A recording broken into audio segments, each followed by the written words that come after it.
Have you ever felt like you were heading into a battle all by yourself? A tough meeting, a difficult conversation, a personal challenge that just felt overwhelming. We often think of prayer as something we do alone, in the quiet of our own hearts. But what if one of the most powerful forms of prayer is the one we do for each other out loud as a community? Today, we're diving into Psalm 20, and it's going to change the way you think about praying for others. Psalm 20 isn't a solitary whisper, it's a chorus. It's the sound of a community lifting up someone they care about, a leader, a friend, a family member, right? Before they step into a difficult moment, imagine your friends and family gathering around you, not to give you advice, but to speak a blessing over you before you face your giant. That's the heart of this psalm. It starts right away with this incredible declaration: "May the Lord answer you when you are in distress." This is so important. It doesn't pretend that trouble isn't real. It looks distress right in the face and says, "I see you, but I also see God." It's a statement of faith that God is not distant or silent. He hears the cries of his people, and he responds. The prayer isn't just for comfort. It's for tangible help. The psalmist asks for help from the sanctuary and strength from Zion. This isn't about finding strength within yourself or relying on human resources. It's about God sending help directly from his holy presence. It's a prayer for divine intervention, a power that comes from a source far greater than our own. Then the tone of the psalm shifts. It moves from a plea to a powerful declaration of confidence. There's no hint of fear here. Instead, there's a bold expectation. The community believes that God will grant the desires of the king's heart because those desires are aligned with his will. This isn't about asking for selfish things. It's about aligning our goals with God, purpose, and then trusting him to bring them to pass.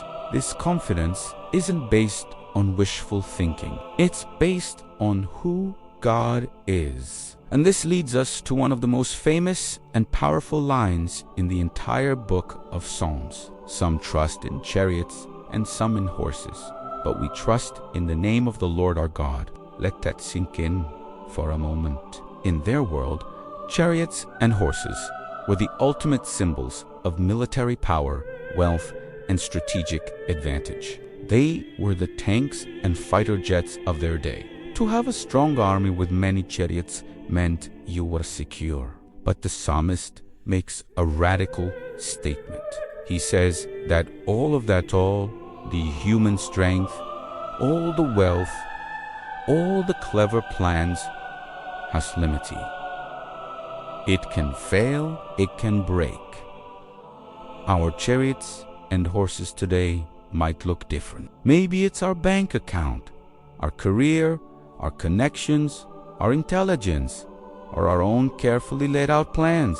We spend so much time building up these earthly forms of security, thinking they will protect us. But Psalm 20 reminds us that true, unshakable security is found in only one place: the name of the Lord our God. Trusting in our own resources is like building a house on sand. It might look strong for a while, but when the storm comes, it will collapse. Trusting in God is like building on solid rock. The storms will still come, but our foundation will hold. This psalm teaches us that victory isn't determined by the size of our resources, but by the depth of our reliance on God. The psalm closes with a triumphant shout of assurance. It's not a question anymore, it's a fact. Now this I know: the Lord gives victory. He answers him from his heavenly sanctuary with the victorious power of his right hand. And it ends with a simple, powerful cry: Lord, give victory to the King. Answer us when we call. This isn't arrogance, it's faith.